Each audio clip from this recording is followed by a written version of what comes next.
Hello everyone. तो strategy session का ये दूसरा वीडियो है और यहाँ पर हम लोग पीटी स्पेशल बात करेंगे। पीटी से संबंधित कुछ कन्फ्यूज़न जो कि नए स्टूडेंट्स को हो सकता है उसके बारे में थोड़ा सा डिस्कशन यहाँ पर होगा और कई सारे टॉपिक्स पर यहाँ पर आज हम डिस्कस करेंगे। बुक लिस्ट भी बता देंगे आपको एक बार फिर से कॉम्प्रिहेंसिव, जो मैंने इस्तेमाल किया था या फिर जो आप यूज़ कर सकते हैं अपनी इस तैयारी में। और उसके अलावा खैर बुक लिस्ट वगैरह ये सब चीज़ चैनल पर ऑलरेडी अवेलेबल है, ये इंपॉर्टेंट नहीं है। जो बातें मैं एक्स्ट्रा डिस्कस करूँगा वो आपके लिए ज़्यादा इंपॉर्टेंट है, तो ध्यान दीजिएगा।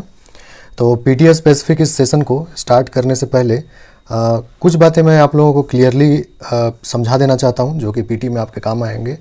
पहला ये कि सारे टॉपिक्स को करके जाइएगा, ठीक है। सारे टॉपिक्स को करके जाना है, किसी को भी छोड़ना नहीं है। एक्चुअली जिसका वेटेज कम है, यानी कि जिससे चार क्वेश्चन है, 2 क्वेश्चन है, ऐसा भी अगर आपके सिलेबस में लिखा हुआ है और आप प्लान कर रहे हैं कि उसको हम इग्नोर कर देंगे या लास्ट में करके जाएंगे, तो इस स्ट्रेटजी को छोड़ दीजिएगा और उसको भी अच्छे से करके जाइएगा। आप लोगों को मालूम होगा कि 7th जेपीएससी का प्रीलिम्स एग्जामिनेशन में एग्जैक्टली उतना क्वेश्चन नहीं पूछा गया था जितना कि आपके सिलेबस में इंडिकेट किया गया है। यानी कि जितना इंडिकेशन दिया हुआ है उससे ज़्यादा भी पूछा जा सकता है, उससे कम भी पूछा जा सकता है, ठीक है। So this is one more reason why you should study all the topics, okay. तो सारा टॉपिक को करके जाना है, किसी से भी कितना भी क्वेश्चन पूछा जा सकता है, ठीक है, क्योंकि लास्ट टाइम ऐसे पूछा गया था।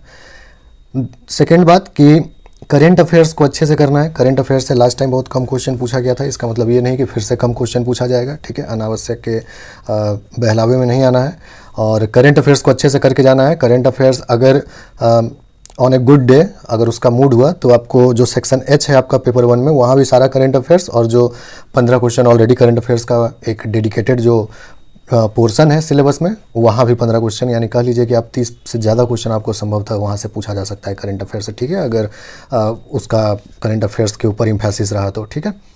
तो बेहतर होगा कि करंट अफेयर्स को अच्छे से कीजिए। और करंट अफेयर्स ऐसे तो जब एग्ज़ाम होता है उससे पहले का 1 साल का करके जाना होता है, लेकिन अभी चूँकि आपको पता ही नहीं है कि एग्ज़ामिनेशन कब होगा, तो इस साल का एटलीस्ट जनवरी से आप लोग पढ़ना स्टार्ट कर दीजिए, ठीक है। जनवरी 2022 से पढ़ना स्टार्ट कर दीजिए और जिस भी मंथ में आपका एग्ज़ामिनेशन होता है, जैसे अक्टूबर में होगा अगर, तो फिर पिछले साल का भी अक्टूबर नवंबर दिसंबर का थोड़ा सा कर लेंगे, यानी पिछले 1 साल का आपको कंप्लीट करना है। नियम यही कहता है और कई बार उससे पहले का भी पूछ दिया जाता है, ठीक है। बट आप कितना कवर करेंगे, ठीक है, वो मैनेज करना संभव नहीं होता है। ऑलराइट, फिर सिर्फ आप करंट अफेयर्स नहीं करते रह जाएंगे अगर वैसा करेंगे तो। इसलिए एक ऑब्जेक्टिवली लोग 1 साल का कवर करके जाते हैं। नए स्टूडेंट्स जो ज्वाइन करते हैं उनके लिए ये बात मैं दोबारा बता दे रहा हूँ, ठीक है। तो जनवरी 2022 से, और नहीं भी अगर आप अभी जनवरी 2022 से करना चाहते हैं तो just do the previous month, है ना, जो भी अभी महीना चल रहा है उसके 1 महीने पहले का करंट अफेयर्स से स्टार्ट कर दीजिए, ठीक है। स्टार्ट करना ज़रूरी है, हमेशा एक मंथली मैगजीन पढ़ना चाहिए। अभी ऊपर बुक लिस्ट में हम लोग डिस्कस करेंगे इस बात को, ऑलराइट। तीसरी बात कि दोनों पेपर को अच्छे से पढ़िए, ठीक है। GS 1 और 2 दोनों को अच्छे से करके जाना है। ये गलती काफ़ी लोग किए थे 7th जेपीएससी में कि एक पेपर को ही अच्छे से करके गए और दूसरे पेपर में मार्क्स नहीं आ पाया क्योंकि क्वेश्चन टफ आ गया था। तो जो अच्छे से करके गए उसमें भी बहुत अच्छा स्कोर नहीं उठा पाए, है ना। तो ये गलती नहीं दोहराना है, दोनों पेपर को अच्छे से करके जाना है। और ऐसा कुछ टारगेट नहीं रखना है कि एक पेपर इतना अच्छा से कर लेंगे कि वहीं पर जो है 90-95% मार्क्स ले आएंगे आउट ऑफ 100, ठीक है। ऐसा नहीं होता है, वो सब स्कूल कॉलेज में होता है, यहाँ पर ऐसा नहीं होता है। 70-75 आता है तो बहुत अच्छा स्कोर है, 80 भी 85 भी आ जाता है कई बार, रेयरली, ठीक है, वहाँ पर है। तो ये थोड़ा सा आपका किस्मत भी सही होना चाहिए, कुछ तुक्के सही होने चाहिए, तो 80+ भी आ जाता है, ऑलराइट। तो ऐसा कुछ मन में धारणा मत रखिएगा कि बहुत अच्छे से आप पढ़ाई करके जाएंगे और 90-95 एक ही सब्जेक्ट में ले आएंगे, दूसरे में 30-40 लाएंगे तो भी काम चल जाएगा। ऐसे नहीं होगा, वहाँ पर आपको धोखा हो सकता है, ठीक है। दोनों पेपर अच्छे से करके जाना है, सारा टॉपिक्स अच्छे से करके जाएंगे। 4th पॉइंट हमारा ये है कि अभी एट द मोमेंट, मैंने पिछले वीडियो में भी आप लोगों को बताया कि मेंस का तैयारी कीजिए। अगर सिर्फ मेंस का नहीं करना चाहते हैं, थोड़ा सा डर लगता है कि नहीं पीटी में का भी लूप में बना रहना चाहिए, तो 80-20 में अपना टाइम को डिवाइड कर लीजिए। जैसा कि पिछले सेशन में मैंने आपको बताया, जितना भी समय आप पढ़ाई करते हैं उसमें से कम 80% टाइम मेंस का तैयारी कीजिए, 20% प्रीलिम्स का तैयारी कीजिए, ठीक है। इस पर बहुत ज़्यादा अगेन हम इम्फेसिस अभी नहीं करेंगे, आप इसको समझ गए होंगे बात, ठीक है। और पहले जो पीटी का कर लेंगे उसके बाद देखा जाएगा मेंस का, तो ये इस गलतफहमी में नहीं रहना है। कभी भी सिविल सर्विसेज का तैयारी में ऐसा नहीं है कि आप साल साल भर अगर एग्ज़ाम नहीं हो रहा है तो आप बस पीटी का ही तैयारी करते रहिए, ऐसा नहीं होता है, ठीक है। आपको मेंस में लगना होता है, वही मेन एग्ज़ाम है, उसी पर मेरिट डिसाइड होता है। प्रिलिमिनरी तो बस एक कह सकते हैं आपकी स्टार्टिंग का फेज है जिसका मार्क्स ऐड नहीं होता है, तो उसके लिए आप दो महीना का डेडिकेटेड स्टडी काफ़ी है। और आप मेंस का तैयारी करते हैं तो ऐसा नहीं है कि आप प्रीलिम्स की चीज़ों को अवॉइड कर रहे हैं, ठीक है। दोनों का सिलेबस काफ़ी तो मैच ही करता है। उसके बाद 5th पॉइंट हमारा ये डिस्कस करने का है कि नोट्स जो है जहाँ तक संभव हो अपना बनाइए, ठीक है। और एक बात और कि 100% हर एक टॉपिक का नोट्स बनाना संभव नहीं है, ठीक है। इस चक्कर में नहीं रहना है। कुछ जो डिफ़िकल्ट टॉपिक्स हैं उनके नोट्स बनाने का कोशिश कीजिए। कई तो आप गाइड बुक्स पढ़ेंगे, अभी ऊपर हम लोग बुक लिस्ट में देखेंगे, अगर आप नहीं जानते हैं तो कई सारे गाइड बुक्स भी ऐसे होते हैं कि नोट्स जैसे ही हैं लगभग, तो वहाँ से भी आप डायरेक्टली रिवाइज़ कर सकते हैं चीज़ों को, बशर्ते कि आपका बेसिक बुक पढ़ा हुआ हो, ठीक है। तो नोट्स जो है 100% बनाने के चक्कर में नहीं रहना है। जैसे पॉलिटी अब पढ़ रहे हैं तो पॉलिटी में अब इमरजेंसी है, ठीक है, इमरजेंसी प्रोविजंस का नोट्स बना लिए अच्छे से, है ना। वो सब जो पॉपुलर टॉपिक्स हैं जिससे क्वेश्चन आना ही आना है और जो थोड़ा सा डिफ़िकल्ट है, लंबा दिया हुआ है, जैसे लक्ष्मीकांत से आप पढ़ाई करते हैं तो पार्लियामेंट चैप्टर हो गया है ना, काफ़ी लंबा है, तो वो सब का नोट्स शॉर्ट में बना के रखना चाहिए ताकि एग्जामिनेशन के समय आप क्विकली रिवाइज़ कर सकें, है ना। तो डायरेक्टली बुक से रिवाइज नहीं हो पाता है उस टाइम जो मेन टेक्स्ट बुक आपका होता है। ऑलराइट, आप देखते हैं कि लक्ष्मीकांत पढ़ने में ही 2-3 महीने लग जाता है। अगर सिर्फ रीडिंग भी आप कर रहे हैं रोज़ उसका 1 घंटा तो काफ़ी समय लग जाता है। तो फिर आप कैसे एक्सपेक्ट करते हैं कि एग्जामिनेशन के समय आप उसको जो है सो बिल्कुल 2-4 घंटे में निपटा देंगे, है ना, वैसा नहीं होता है।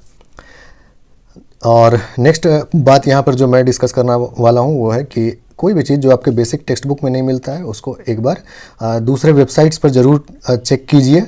ज़रूरी नहीं कि जो बेसिक बुक्स आप पढ़ाई कर रहे हैं उसमें आपको सारा का सारा टॉपिक्स मिल ही जाए, है ना।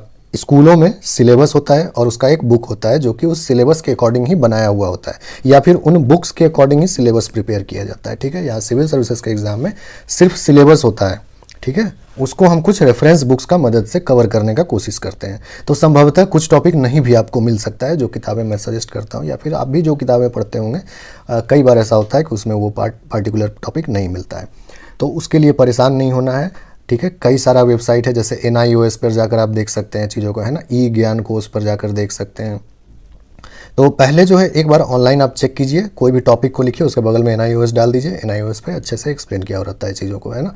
तो वो सब चीज़ का मदद आप ले सकते हैं कुछ ऐसे टॉपिक्स को करने के लिए जो आपको आपके रेगुलर बुक में नहीं मिल रहा है। फिर तो यूट्यूब और अदर वेबसाइट्स हैं ही, है ना, जो कोचिंग वगैरह के वेबसाइट्स होते हैं, तो वो तो हैं ही, लेकिन ये आपका बेसिक कर सकते हैं आप, इसको बेसिक आप कह सकते हैं, गो टू पॉइंट है अगर कोई टॉपिक आपको नहीं मिलता है तो, ठीक है। कोई भी शॉर्टकट स्ट्रैटेजी पे नहीं जाना है ना। जैसे जैसे आपका एग्ज़ाम नज़दीक आएगा आप देखेंगे कि कई सारा आपको अचानक से नए नए मेंटर्स आ जाते हैं और आपको जो है सो बोलेंगे कि 1 महीने में भी किया जा सकता है और 1.5 महीने में भी किया जा सकता है। देखिए, किया जा सकता है बट वो रेयर केस होता है। मैं कहता हूँ कि आपका ये करियर का सवाल है ना। एग्ज़ामिनेशन कंडक्ट हो रेगुलरली, टाइमली हो जाए और 1 साल 1.5 साल में कंप्लीट हो जाए, ये सब लोग चाहता है। अगर ऐसा नहीं होता है तो आप अगर एक एग्ज़ाम मिस करते हैं तो फिर मतलब 2-3 साल से आपका करियर जो है वो पीछे चला जाता है। तो इन सब चीज़ों में नहीं पढ़ना है। अगर आप अभी ये हमारा वीडियो देख रहे हैं तो कोशिश कीजिए आज से अभी से तैयारी स्टार्ट करने का। सिलेबस बहुत वास्ट है और समय गंवाने का नहीं है। और इनफैक्ट जो शॉर्टकट वाले बुक्स होते हैं वो भी वही लोग अच्छे से ग्रैस्प कर पाते हैं या अच्छे से कैप्चर कर पाते हैं जो कि ऑलरेडी कुछ बेसिक टेक्स्ट बुक पहले से पढ़े होते हैं, ठीक है। आप कई बार ऐसा देखते होंगे वीडियोस वगैरह में भी, मोटिवेशनल वीडियोस, या कि मैंने 15 दिन में ही कर लिया, 1 महीने में ही कर लिया। अच्छी बात है, बट आपका बैकग्राउंड और उस व्यक्ति का बैकग्राउंड सेम है, ये कभी आप सोचने का कोशिश करते हैं कि क्या वो उसका जो एकेडमिक स्थिति रहा है आज तक वैसा ही आपका भी रहा है? हो सकता है उसका बड़ा अच्छा एकेडमिक करियर रहा होगा, उसको साइंस बड़ा अच्छा आता होगा, उसका ह्यूमैनिटीज़ वाले सब्जेक्ट्स पर बड़ा अच्छा पकड़ होगा, हिस्ट्री, ज्योग्राफी, पॉलिटी, तो वो कर लिया 15 दिन में, 1 महीने में कर लिया वो चीज़। बट क्या आप भी उसके समकक्ष हैं? अगर हैं तो अच्छी बात है, आपसे भी हो जाएगा। लेकिन इन जनरल ऐसा नहीं होता है। तैयारी अच्छे से पहले से करना पड़ता है। एग्ज़ामिनेशन के समय पीटी आया तो अचानक नींद से आप जागेंगे कि अब जो है सो हमको तैयारी करना है, तो कई बार वो स्ट्रेटजी जो है काम नहीं करता है और हमको ऐसा महसूस होता है कि हम इतना तो पढ़ाई किए 1 महीने 2 महीने फिर भी नहीं हुआ, है ना। तो आपको ये बात समझना होगा कि जब 4 लाख 5 लाख स्टूडेंट पढ़ाई वहाँ पर एग्ज़ामिनेशन में अपीयर हो रहे हैं तो संभवतः उसमें 4-5 हज़ार तो ऐसे होंगे ही जो कई दिनों से पढ़ाई कर रहे होंगे और अच्छे सही दिशा में सही लगन के साथ काफ़ी हो सकता है उनमें से कुछ कई सालों से पढ़ाई कर रहे होंगे जो हर एक चीज़ पढ़ कर रखे होंगे, है ना, तो उनका सिलेक्शन क्यों ना हो। तो इसीलिए शॉर्टकट्स के चक्कर में मत रहिए, अभी से तैयारी कीजिए, अच्छे से कीजिए ताकि आपका जो है कंप्लीट हो जाए एग्ज़ामिनेशन आते आते, ठीक है। और छोटे छोटे टारगेट्स बनाइए, अपने पास एक नोट रखिए, उसमें आप लिखिए कि आज के दिन आपको क्या करना है। दिन का टारगेट आपके पास पता होना चाहिए कि आज मुझे ये टॉपिक कंप्लीट करना है, आज ये करना है। और एक मीडियम टर्म गोल बना लीजिए कि इस महीने मुझे पॉलिटी कर लेना है, इस महीने मुझे एंशिएंट इंडिया कर लेना है, ठीक है, इस महीने मुझे झारखंड का ये टॉपिक कर लेना है और ये कर लेना है। एक माइंड में रखिए, तभी आप डिसिप्लिन रह पाएंगे, ठीक है। तो सुबह उठकर टॉपिक का नाम लिखना है या रात को सोने से पहले टॉपिक का नाम लिख लीजिए कि मुझे कल ये टॉपिक्स कंप्लीट करना है या ये क्वेश्चन बैंक बनाना है या फिर ये आंसर राइटिंग करना है, ठीक है। ये काम करके रात में सोइए और अगले दिन इसको पूरी तरह से अकम्प्लिश करने का कोशिश कीजिए, इसको हासिल करने का कोशिश कीजिए इस टारगेट को, ठीक है, तभी काम हो पाएगा। तो ये कुछ जनरल बात था जो मैं आपसे डिस्कस करना चाहता था प्रीलिम्स एग्ज़ाम को लेकर। आई होप कि आपको समझ में आया होगा। कुछ बेसिक बुक लिस्ट देख लेते हैं जो मैंने यूज़ किया है, और ये सब बातें मैं कई बार बता चुका हूँ, ठीक है। ये सब में मैं बहुत ज़्यादा टाइम नहीं अभी इन्वेस्ट करूँगा, काम की दूसरी बातें करेंगे, ठीक है। हिस्ट्री के लिए एनसीईआरटी अगर आप कोई बुक नहीं फॉलो कर रहे हैं तो, और यहाँ पर जो भी बुक्स मैंने बताया है ऐसा नहीं है कि यही एक सेट है, ऐसे ऐसे कई सेट्स हो सकते हैं बुक्स के जो कि डिफरेंट लोग फॉलो करके एग्जामिनेशन क्वालिफाई करते हैं या फिर ऑलरेडी पढ़ाई कर रहे होंगे, ठीक है। This is one of the sets of books, ठीक है। तो इसके लिए बहुत ज़्यादा परेशानी होना है कि हम तो इस बुक से पढ़ाई किए हैं, तो ऐसा कुछ नहीं है, ठीक है। ये एक मॉडल है जो कि मैंने भी यूज़ किया है, कई लोगों ने यूज़ किया है और अच्छा है, ठीक है। तो एनसीईआरटी का पुराना वाला बुक या फिर जिसको आप आर.एस. शर्मा, सतीश चंद्रा और बिपिन चंद्रा का जो बुक कहते हैं एनसीईआरटी का, वो फॉलो कर सकते हैं या फिर स्पेक्ट्रम फॉलो कर सकते हैं। मॉडर्न इंडिया के लिए स्पेक्ट्रम फॉलो करते हैं तो फिर इसको लेने का ज़रूरत नहीं है, ठीक है। और गाइड बुक के तौर पर लूसेंट का, क्राउन का, कई सारा पब्लिकेशन का आता है, कोई भी आप गाइड बुक एक ले सकते हैं। और नोट्स जो है एनसीईआरटी का अगर आपके पास रेडी रहेगा तो बेहतर होगा कि एग्जामिनेशन समय एक बार आप उसको पलट लेंगे, ठीक है। इन द एंड जो है एनसीईआरटी का कुछ पॉइंट्स बहुत महत्वपूर्ण होता है, ठीक है, कई बार एग्जामिनेशन में डायरेक्टली अपीयर होता है, तो बेहतर है कि मेरे पास कोई ऐसा अगर टूल रहे कि उसको हम रिवाइज़ कर पाएँ एग्जामिनेशन से जस्ट पहले, तो वो काफ़ी अच्छा होता है। और ऐसा भी नहीं है कि पूरा बुक का आपको नोट्स बनाना है, कुछ इंपॉर्टेंट चैप्टर्स का नोट्स बना कर रखिए, है ना। जैसे कि अब मान लीजिए आप एंशिएंट इंडिया पढ़ रहे हैं, ठीक है, एंशिएंट इंडिया पढ़ रहे हैं तो इंडस वैली सिविलाइजेशन हो गया, है ना। आप मौर्य काल का बना लीजिए, है ना, गुप्त काल का बना लीजिए, हर्ष का बना लीजिए, हो गया 4-5 अच्छे जो टॉपिक्स हैं जिससे क्वेश्चन 90% चांस रहता है कि कोई ना कोई क्वेश्चन अपीयर होगा ही, ठीक है। तो उनका नोट्स बनाकर रख लिए, एक 2 पन्ने का, ज़्यादा नहीं। बाकी तो फिर एक्स्ट्रा आपको फैक्ट्स जो है वो सब आपका गाइड बुक में मिलेगा ही। लूसेंट पढ़ रहे हैं तो क्राउन पढ़ रहे हैं, ये सब आजकल चलता है, अच्छा है, मार्केट में चल रहा है, मैंने भी देखा है, मैंने भी पढ़ा है। तो हिस्ट्री के लिए इतना काफ़ी है। एक एनसीईआरटी आप तीनों फॉलो कर सकते हैं या फिर ये तीनों एक ही बात है, दोनों एनसीईआरटी ही हैं, या और एक लूसेंट या क्राउन का आप गाइड बुक रख सकते हैं, ठीक है, सफिशिएंट है, मेंस में भी काम आएगा, ठीक है। मेंस का भी बुक लिस्ट इससे डिफरेंट नहीं है। जब मेंस वाले वीडियो में थोड़ा सा आप देखेंगे कि इनमें से 80% वही बुक्स है जो कि आपको मेंस के लिए पढ़ना ही पढ़ना है, ठीक है। तो नथिंग एक्स्ट्रा हियर। ज्योग्राफी के लिए मैं एनसीईआरटी का फ़ैन हूँ, आप लोगों को अब तक समझ में आ गया होगा जो पुराने स्टूडेंट्स होंगे। एनसीईआरटी काफ़ी अच्छी बुक है जो +2 का है, चारों बुक एनसीईआरटी का कवर कर लेना है, अच्छे से समझ करके पढ़ लेना, बड़ी बात नहीं है, ठीक है। सारा कुछ मैंने ज्योग्राफी का भी आपसे क्वेश्चन डिस्कस किया था 7th to 10th जेपीएससी के प्रीलिम्स का, और वहाँ पर आपने देखा कि किस तरह से मैक्सिमम क्वेश्चन जो है एनसीईआरटी से बन जा रहा था आराम से, डायरेक्टली एनसीईआरटी का ही वहाँ पर पूछा हुआ था। इसका मतलब ये नहीं है कि फिर से बन ही जाएगा, लेकिन हाँ एनसीईआरटी से कॉन्सेप्ट क्लियर हो जाता है और आप आगे भी क्वेश्चन को सॉल्व कर सकते हैं, ठीक है। PMFIS एक बढ़िया वेबसाइट है, अगर आपको कोई चीज़ का लिस्ट वाइज देखना है या किसी टॉपिक का, आपको जैसे मान लीजिए कोल्ड विंड्स के बारे में पढ़े, ओशन करेंट्स के बारे में पढ़े, आपको एक जगह लिस्ट चाहिए, ठीक है, तो ये सब वेबसाइट पे काफ़ी अच्छे से एक्सप्लेन किया हुआ, आप वहाँ जाकर पढ़ सकते हैं।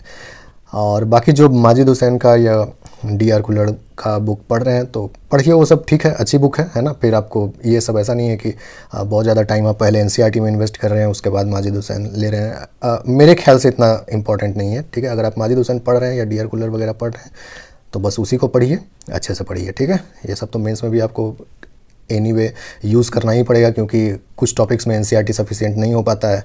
मैंने आपको कई बार बोला है कि जहाँ भी आपको सफिशिएंट नहीं लगता है मेंस के हिसाब से, आपका लगता है आपको कि 40 मार्क्स के लायक कंटेंट नहीं बन रहा है, तो वहाँ पर आप थोड़ा सा वैल्यू एडिशन कीजिए। ये बात मैंने आपको कई बार कहा है, और वैल्यू एडिशन इंटरनेट से भी किया जा सकता है, यूट्यूब से भी किया जा सकता है, उसके लिए ज़रूरी नहीं कि कोई दूसरा बुक ही लाया जाए, ठीक है। प्रीलिम्स के लिए एटलस बहुत महत्वपूर्ण है, कोई भी एक अच्छा एटलस अपने पास रखिए और उसको रेगुलरली देखिए। उसको रखने का मतलब ये होता है कि उसको देखिए रेगुलरली, है ना, कहाँ पर कौन सा, मान लीजिए आप अर्थ ओशन करेंट्स के बारे में पढ़ रहे हैं तो देखिए कहाँ पर कौन सा ओशन करेंट्स है। Right, 1 second. तो इन सब चीज़ों को थोड़ा सा प्रैक्टिस करना है, रेगुलरली देखना है, क्वेश्चन इन सब से आते हैं, ठीक है। कहाँ पर कौन सा मिनरल पाया जाता है, ये सब चीज़ एटलस से पढ़ने का, देखने का कोशिश कीजिए और उसको समझिए। पीटी में बहुत काम आएगा, ज़रूरी नहीं कि जैसे इस बार एनसीईआरटी से बन गया था हर बार बन ही जाए, ठीक है। तो आई होप कि ज्योग्राफी के लिए आपको बातें समझ में आ गई होंगी। ज्योग्राफी के लिए मेंस में जो आपका सिलेबस दिया हुआ है, अच्छा खासा सिलेबस है मेंस का, ठीक है। तो मेंस का सिलेबस आप रेडी कीजिए और प्रीलिम्स के लिए जो शॉर्ट चीज़ें होती हैं उनका आप लिस्ट बनाते चलिए, ठीक है। लिस्ट बनाते चलिए, वो काफ़ी होगा आपके लिए। जैसे इंपॉर्टेंट माउंटेन पासेस का लिस्ट है आपके पास होना चाहिए, रिवर एंड इट्स ट्रिब्यूटरीज़ के बारे में आपको पता होना चाहिए, है ना, माउंटेन पीक्स के बारे में आपको पता होना चाहिए, कॉन्टिनेंट्स जो हैं उनके सारे जो हाईएस्ट पीक्स हैं उनके बारे में पता होना चाहिए, कौन कौन सा हर एक कॉन्टिनेंट में इंपॉर्टेंट माउंटेन है वो सब पता होना चाहिए, है ना, कौन कौन सा इंपॉर्टेंट रिवर कहाँ बहती है वो पता होना चाहिए, ठीक है, कौन सा विंड्स कहाँ चलती है वो पता होना चाहिए। तो ये सब जो लिस्ट है ना, इसको बनाने का कोशिश कीजिए प्रीलिम्स के नज़रिए से। बाकी मेंस का जो अलग से आप नोट्स बना रहे हैं वो तो बनता ही रहेगा, बट प्रीलिम्स के लिए बहुत ज़्यादा ऐसा नहीं है कि पूरा बुक का आपको नोट्स बनाने का ज़रूरत है, कॉन्सेप्ट समझना ज़्यादा ज़रूरी है, ठीक है। और कुछ चीज़ों का लिस्ट बना लीजिए। पॉलिटी के लिए, प्रीलिम्स के लिए 4 बुक आपका है, लेकिन जो आप कह सकते हैं जो पब्लिक एडमिनिस्ट्रेशन और गवर्नेंस वाला सेक्शन है उसके लिए आपको, मेंस के लिए तो आपको ये बुक चाहिए ही होगा, ठीक है। और भी गवर्नेंस का बुक आता है, लेकिन प्रीलिम्स के लिए भी जो आपका पब्लिक एडमिनिस्ट्रेशन वाला बुक है उसका कम से कम चैप्टर 1 जो है उसको कर लेना है अच्छे से, और उसके पीछे जो MCQ दिया हुआ है उसको कर लेना है अच्छे से, ठीक है। उस MCQ में से 6th JPSC में काफ़ी क्वेश्चन आया था। और गवर्नेंस इन इंडिया, इसमें से भी आपको कुछ चुनिंदा टॉपिक करना पड़ेगा, जैसे कि ह्यूमन राइट्स वगैरह हो गया, गुड गवर्नेंस का भी टॉपिक दिया हुआ है, ठीक है। अगर ये दोनों बुक आप फॉलो करते हैं तो अच्छी बात है, एक भी करते हैं तो ये पब्लिक एडमिनिस्ट्रेशन वाला बुक जो है इसको तो करना ही पड़ेगा, क्योंकि मेंस में आपको नोट्स तैयार करना ही है। ऑलराइट, बाकी ये तो आपका इंडियन पॉलिटी लक्ष्मीकांत, और एक ये NCERT का जो बुक है इंडियन कॉन्स्टिट्यूशन एंड वर्क, इसको जरूर पढ़ लीजिएगा। अगर आप पॉलिटी स्टार्ट नहीं किए हैं तो ज़रूर इसको एक बार पढ़िए, ओवरऑल चीज़ समझ में आ जाएगा कि क्या चल रहा है पॉलिटी में, उसके बाद लक्ष्मीकांत पढ़ने में आपको ठीक लगेगा, ठीक है। इसलिए एक बार NCERT ज़रूर पढ़ लीजिए, कुछ छोटे छोटे नोट्स बना लीजिए, हालांकि उससे कई ज़्यादा आप एडवांस चीज़ पढ़ेंगे पॉलिटी में, लेकिन वो आपके पास रहेगा तो एक अच्छा शुरुआत माना जाता है, ठीक है। तो वो काम आप कर सकते हैं। बाकी पवेड के लिए मैंने आपको बता ही दिया, पॉलिटी में एक पब्लिक एडमिनिस्ट्रेशन का टॉपिक है जो कि आपको यहाँ पर से बनेगा, ठीक है। इसका जो पहला चैप्टर है उसको कम से कम ज़रूर कर लीजिएगा प्रीलिम्स जाने से पहले, एटलीस्ट मैं बोल रहा हूँ। बाकी आप मेंस का सिलेबस जितना ज़्यादा कंप्लीट कर लेंगे आपको उतना ज़्यादा फ़ायदा होगा। इकोनॉमी सेक्शन का अगर बात किया जाए प्रीलिम्स के लिए, तो NCERT +2 लेवल का जो मैक्रो इकोनॉमिक्स है और इंडियन इकोनॉमिक डेवलपमेंट है, ये दोनों काफ़ी मतलब अच्छी बुक है। मैक्रो इकोनॉमिक्स में जो डेफिनेशंस वगैरह दिए हुए हैं वो स्टैंडर्ड डेफिनेशंस हैं, वो सब आपको 100% जानने चाहिए, और जो है सो आपका कॉन्सेप्ट अगर क्लियर रहेगा वहाँ से NCERT से तो ज़्यादा आपको तकलीफ नहीं होगा। इकोनॉमी में करंट अफेयर्स का अच्छा खासा रोल रहता है, तो जिस भी साल आपका एग्जामिनेशन हो रहा है उस साल का बजट और इकोनॉमिक सर्वे और उस साल का इकोनॉमी से रिलेटेड करंट अफेयर्स काफ़ी इंपॉर्टेंट होता है, ठीक है। वो स्टैटिक पोर्शन से ज़्यादा इंपॉर्टेंट होता है इकोनॉमी में, है ना। तो ये काम आपको इकोनॉमी के लिए अच्छे से करना है, जिस भी साल आप एग्ज़ाम दे रहे हैं उस साल का ये सारा चीज़, ठीक है। तो बजट, इकोनॉमिक सर्वे और करंट अफेयर्स, ये स्टेट का भी और यूनियन का भी, ठीक है, बजट, इकोनॉमिक सर्वे और करंट अफेयर्स।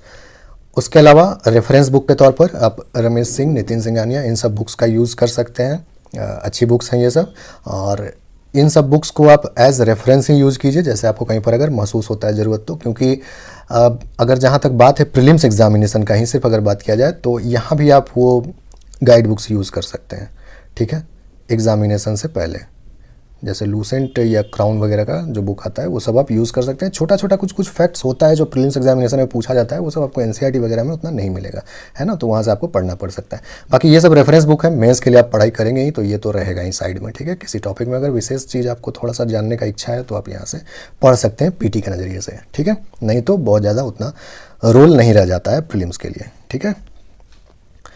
अब जनरल साइंस का अगर बात किया जाए तो अगेन जैसा कि मैंने आपको बताया कि आप अपने आप को देखिए, दूसरे क्या करते हैं उस पर बहुत ज़्यादा फोकस नहीं करना है। साइंस बैकग्राउंड के स्टूडेंट हैं, ठीक ठाक साइंस रहा है आपका स्कूल वगैरह में, ठीक है, इंजीनियरिंग बैकग्राउंड है मान लीजिए या साइंस आप पढ़े हैं, BSc वगैरह किए हुए हैं, लूसेंट या क्राउन में जो दिया हुआ है साइंस का आपका पोर्सन वो करके चले जाइए। और उसके अलावा अगर आप साइंस बैकग्राउंड नहीं है आपका, आपको नहीं समझ में आ रहा है डायरेक्ट इतना फैक्चुअल चीज़, तो क्लास 8, 9, 10 जो है एनसीईआरटी का, उसको आप फॉलो कर सकते हैं, कोई दिक्कत नहीं है, ठीक है। 8, 9, 10 में अच्छा दिया है, उससे पहले का मत पढ़िएगा, मेरे ख्याल से मैं रेकमेंड नहीं करता हूँ। 8, 9, 10 सफिशिएंट है एनसीईआरटी का, ऑलराइट। या फिर लूसेंट और क्राउन का आप जो है सो कंसेप्ट भी पढ़ सकते हैं, क्वेश्चन भी काफ़ी दिया हुआ है इन बुक्स में जिसको आप अटेम्प्ट कर सकते हैं, ठीक है। तो जनरल साइंस के लिए इतना काफ़ी है। अब जनरल साइंस में ही एग्रीकल्चर भी एक टॉपिक दिया हुआ है, तो एग्रीकल्चर वगैरह मोस्टली उम्मीद करते हैं ऐसा कि करंट अफेयर से ही पूछा जाएगा, या नहीं तो एग्रीकल्चर का टॉपिक जो है आपका ज्योग्राफी बुक में आपको मिल जाएगा। एग्रीकल्चर का टेक्नोलॉजी से रिलेटेड कुछ चीज़ आपको आपके इन्वायरमेंट बुक में मिल जाएगा, ठीक है। तो ये सब चीज़ के लिए ऐसा नहीं है कि आपको स्पेसिफिक एकदम पढ़ाई करने लगना है, सब कुछ छोड़ करके अब एग्रीकल्चर ही पढ़ रहे हैं, इतना करने का ज़रूरत नहीं है। पीटी के लिए एग्रीकल्चर को करेंट अफेयर्स पढ़ते रहिए, उसमें एग्रीकल्चर का अगर कोई मुद्दा आता है तो उसको मार्क करिए कि हाँ यहाँ पर ये चीज़ पूछा जा सकता है, ठीक है। और बाकी ज्योग्राफी वगैरह में एग्रीकल्चर का चैप्टर थोड़ा अच्छे से पढ़ेंगे, ठीक है। या जनरल साइंस में ही एग्रीकल्चर का मान लीजिए प्लांट डिजीज़ पढ़ रहे हैं, तो साइंस जनरल साइंस में आप पढ़ेंगे ही वो चीज़। तो ऐसा नहीं है कि आप जनरल साइंस कंप्लीट कर रहे हो तो आपका एग्रीकल्चर वाला पोर्सन नहीं कंप्लीट हो रहा है, वो भी थोड़ी कुछ हद तक कंप्लीट हो ही रहा है, तो उसके लिए स्पेशल अटेंशन देने का ज़रूरत नहीं है, ठीक है। I hope you got my point. Jharkhand special भी आपका पेपर 1 में, उसको देखते हैं नीचे। पेपर 2 तो पूरा झारखंडी है, तो उसके लिए अभी यहाँ पर क्या देखें। करेंट अफेयर्स का जहाँ तक बात है, आपका 15 क्वेश्चन दिया हुआ है, और मिसलेनियस जो है वो भी 15 क्वेश्चन है, बट इससे कम भी पूछा जा सकता है, इससे ज़्यादा भी पूछा जा सकता है। और मिसलेनियस वाला जो पोर्सन है उसमें भी आपका करेंट अफेयर्स पूछा जाता है। तो करेंट अफेयर्स एक बहुत इंपॉर्टेंट टॉपिक है। अलग बात है कि इस बार बहुत ज़्यादा क्वेश्चन नहीं था करेंट अफेयर्स का। तो करेंट अफेयर्स के लिए, प्रीलिम्स के लिए मैं हाईली रिकमेंड करता हूं कि एक मंथली मैगजीन जरूर पढ़िए, ठीक है। मंथली मैगजीन एक पढ़ने का आदत डालिए करंट अफेयर्स पीटी के लिए एटलीस्ट, ऑलराइट। और एग्जामिनेशन के टाइम, ठीक है, 1 लाइनर एक मैगजीन का कंपाइलेशन जरूर कंप्लीट कीजिए, ठीक है। ये सफिशिएंट है, कोई भी कंपाइलेशन, जैसे कि यहाँ पर मैंने स्पीडी का नाम लिख दिया, और भी बहुत सारा कंपाइलेशन आता है 1 लाइनर, है ना। इसका मतलब ये नहीं कि 1 लाइनर मान लीजिए इसमें किसी महीने में 150-200 दे दिया है 1 लाइनर, तो सारा का सारा आपका काम का नहीं होता है। इसीलिए कहता हूँ थोड़ा पास्ट ईयर का क्वेश्चन देखिए किस स्टैंडर्ड का पूछा जाता है ना। हर चीज़ नहीं पढ़ना होता है कि जितना करेंट अफेयर्स दे दिया है सारा पढ़ लिया, ऐसा कुछ नहीं है, ठीक है। तो एक फॉलो कीजिए। मैं पर्सनली अगर मैं अपनी बात करूं तो मुझे जो है ये काफ़ी अच्छा लगता है, मैं इसका हमेशा पढ़ते आया हूं। मंथली मैगज़ीन काफ़ी फ़ायदा होता है, मेंस में भी प्रीलिम्स में भी, ठीक है। तो इसको आप फॉलो कर सकते हैं, हिंदी इंग्लिश दोनों में आता है, तो कोई दिक्कत नहीं है। अगर आपका एग्ज़ामिनेशन ऐसे टाइम में हो रहा है कि जस्ट यूपीएससी का भी प्रीलिम्स का डेट उसके आसपास रहा है, तो एक पीटी 365 आता है। अगर कुछ स्टैंडर्ड करंट अफेयर्स को आप रिवाइज़ करना चाहते हैं तो आप उससे कर सकते हैं, है ना। क्योंकि आजकल ट्रेंड ऐसा चल रहा है कि स्टेट पीएससी में भी काफ़ी अच्छा स्टैंडर्ड करंट अफेयर्स पूछने का थोड़ा सा ट्रेंड है, ठीक है। कुछ भी नहीं पूछ दिया जाता है आर्बिट्रेरली यहाँ से वहाँ से उठाकर। तो अगर आपका एग्जामिनेशन यूपीएससी के आसपास हुआ है, प्रीलिम्स के आसपास हुआ है, यूपीएससी के प्रीलिम्स के आसपास, तो पीटी 365 आता है विजन आईएएस का, उसको भी एक बार देख लेना है, ठीक है, एग्जामिनेशन में जाने से पहले। करेंट अफेयर्स प्रीलिम्स के हिसाब से एट द मोमेंट आपको बस इतना ही करना है कि एक मंथली मैगजीन पढ़िए। ये दोनों काम जो है एग्जामिनेशन के टाइम का है, अभी के लिए नहीं है, ऑलराइट। मिसलेनियस सेक्शन जो है उसमें काफ़ी कुछ जो अभी आप ऊपर पढ़े, ये सारा सेक्शन में, 7 सेक्शन में जो ऊपर पढ़े आप, इसी में से काफ़ी कुछ टॉपिक आपका ऑलरेडी कवर्ड हो जाएगा। जैसे पॉवर्टी अनएम्प्लॉयमेंट है तो इकोनॉमी में आप पढ़ेंगे उसको, ठीक है। ह्यूमन राइट्स है मान लीजिए, तो उसको आप गवर्नेंस में भी थोड़ा बहुत पढ़ेंगे, और थोड़ा बहुत करंट अफेयर्स में भी आते रहता है। अवार्ड्स और स्पोर्ट्स है, हम लोग ऐसा एक्सपेक्ट करते हैं कि मोस्टली थ्योरी से नहीं पूछेगा, करंट अफेयर्स से ही पूछेगा, तो करंट अफेयर्स आप पढ़ ही रहे हैं। अगर थ्योरी से पूछ भी देता है तो फिर इतना सारा स्पोर्ट्स है और इतना सारा स्पोर्ट्स का टर्म्स होता है कि वो सब पढ़ने बैठ गया तो पूरा सिलेबस ही छूट जाएगा। तो वो सब चीज़ों पर बहुत ज़्यादा फोकस नहीं करना है अननेसेसरली। आप जो है सीधा एवब सोर्सेस, यानी ऊपर जो आप कवर कर रहे हैं चीज़ों को, उसको अच्छे से करना है हर एक टॉपिक को। इन्वायरमेंट एक टॉपिक है जो कि थोड़ा सा ज़्यादा क्वेश्चन उससे पूछा भी जा सकता है, क्योंकि आजकल ट्रेंड है। मिसलेनियस में आपका इन्वायरमेंट का एक पोर्सन है, तो ऊपर अगर आप इन्वायरमेंट का, तो ऊपर कोई टॉपिक आया नहीं है अपना, ठीक है। तो कोशिश कीजिए कि इन्वायरमेंट का अगर आप एक बुक ले सकें तो अच्छा होगा, या नहीं तो मैंने कवर करवाया हुआ है पीटी के नज़रिए से, देख रहे हैं मैंने अपने चैनल का ही नाम यहाँ पर लिख दिया है।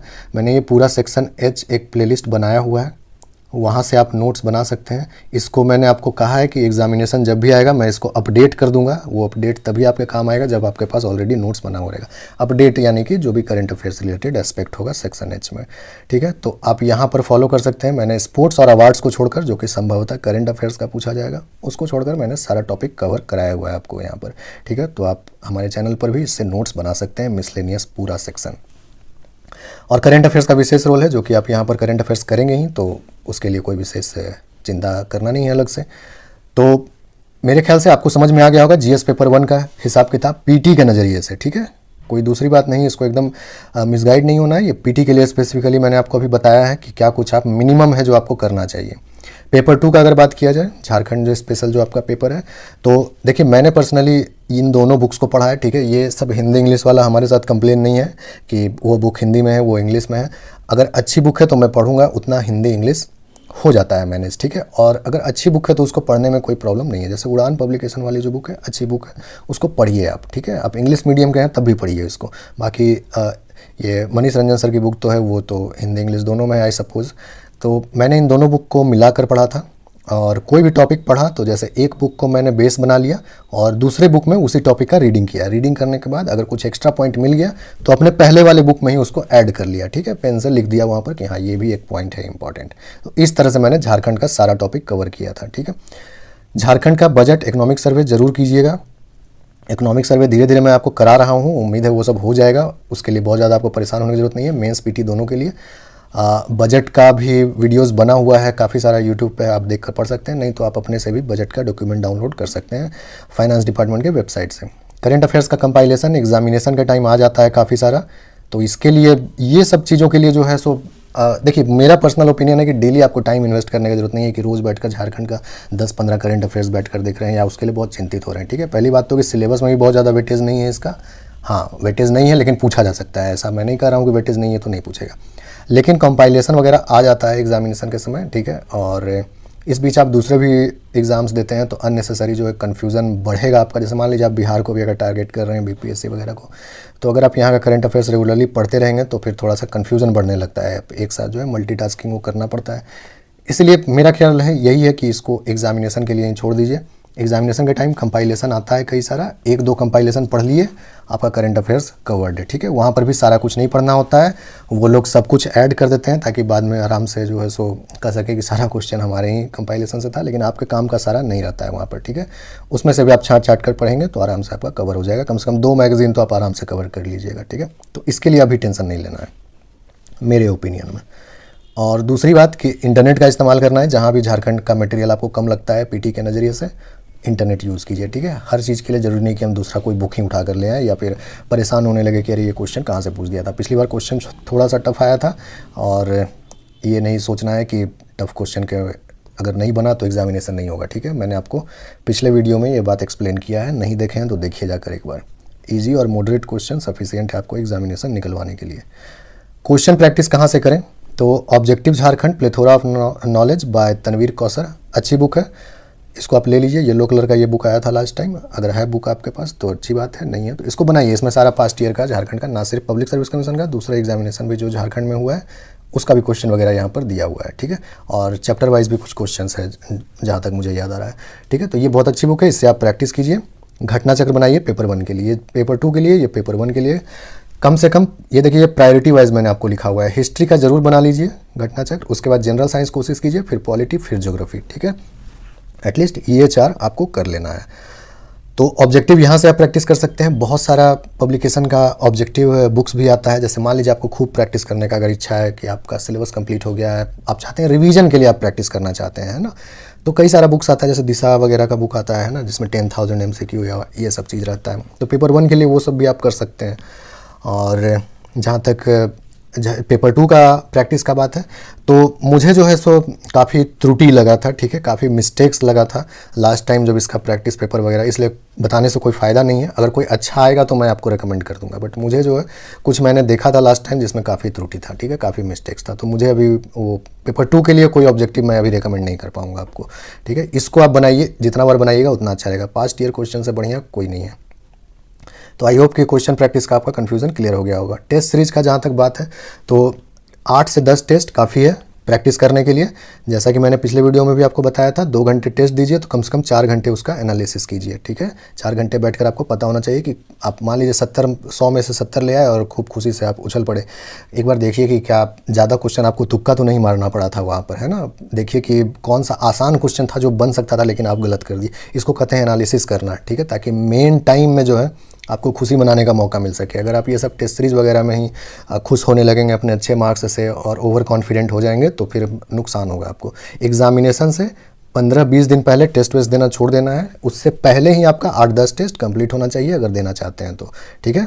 8 से 10 टेस्ट स्टैंडर्ड है, मैं इससे ज़्यादा रिकमेंड नहीं करता हूँ। कहीं भी आप अगर टेस्ट देते हैं तो चाहे यूट्यूब पे देते हो या किसी वेबसाइट पे देते हो, ऑनलाइन देते हो या फिर जैसे भी। तो आई होप कि आपको पीटी से संबंधित बातें क्लियर हो गई होंगी। कुछ चीज़ें मैं भी आपको करवाऊंगा यहाँ पर, ऐसा नहीं है कि नहीं करवाऊंगा, कुछ चीज़ें मैं भी आपको कवर करवाऊंगा, ठीक है, जहाँ तक मुझसे हो पाएगा। बाकी जो है जैसा कि मैंने आपको समझाया, जो भी बुक्स वगैरह आप अब तक पढ़ लिए हैं पढ़िए उसी को। ऐसा नहीं है कि अब यहाँ पर बुक देखकर बुक चेंज कर देना है, ठीक है। तो आई होप कि इस सेशन से आपको पीटी स्पेसिफिक चीज़ें थोड़ी क्लियर हो गई होंगी। अगर अब भी आपके मन में कोई कन्फ्यूजन है तो कमेंट में पूछिएगा, कोशिश करेंगे हम उसको जवाब देने का। ऑलराइट देन, नेक्स्ट वीडियो में मेंस स्पेसिफिक कुछ बात करेंगे और उसके बाद अपना ये स्ट्रेटजी वाला काम जो है ओवर हो जाएगा। आप लोगों का कुछ कन्फ्यूज़न होगा तो एक लाइव सेशन कर लेंगे, अगर बहुत ज़्यादा कन्फ्यूज़न होगा तो, ठीक है। तो फिर मिलते हैं नेक्स्ट सेशन, मेंस के बारे में बात करेंगे वहाँ पर। Alright, thank you.